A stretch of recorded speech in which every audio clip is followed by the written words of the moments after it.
Alors aujourd'hui pour votre revue littéraire donc chez Copine TV avec moi-même donc Ami Camara, on va avoir un petit regard sur ce livre-là, donc Sous le regard des dieux de Christiane Desroches-Noblecourt.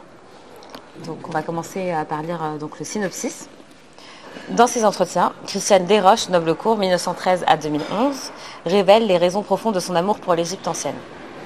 Passionnée très jeune par la recherche égyptologique, elle en gravira rapidement des échelons par ses découvertes et par l'originalité de ses analyses.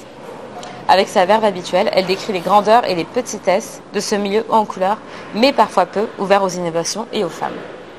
De son engagement dans la résistance au sauvetage des temples de Nubie, de ses multiples explorations et expertises à l'invention du concept de patrimoine culturel mondial, Christiane Desroches Noblecourt nous raconte une traversée du siècle hors du commun sur le regard des dieux égyptiens. Alors, donc en résumé, peu importe qu'on soit donc égyptologue ou pas, ou qu'on soit un petit peu intéressé, on sait tous que l'Égypte pharaonique, culturellement, est extrêmement riche depuis, on va dire, depuis en fait les premiers signes en fait de civilisation africaine, voire même mondiale.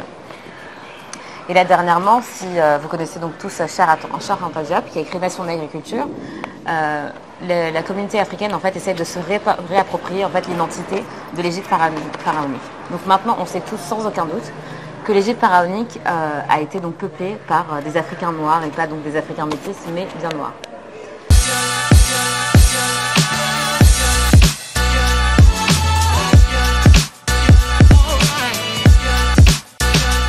Et de la plupart donc des ethnies de l'Empire mandingue, donc dont les Soninké, viennent en fait de l'Égypte antique, qui ont migré à travers donc l'Afrique centrale et qui sont arrivés en fait ici jusqu'au Sahara.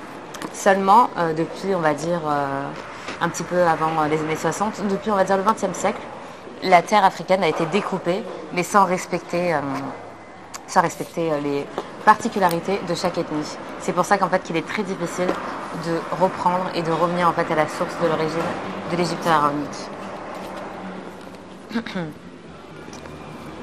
Donc en résumé, ce qu'on peut dire, c'est que il est assez difficile en fait d'avoir accès à l'histoire africaine du Moyen Âge ou bien même en fait de l'Antiquité. Pourquoi ? Parce que pendant un long moment, elles ont été donc détruites.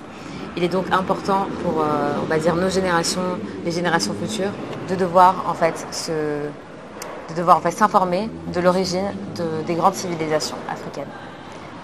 Merci à tous. On se revoit donc la prochaine fois pour une nouvelle revue littéraire avec Ami Camara sur Kounbi TV.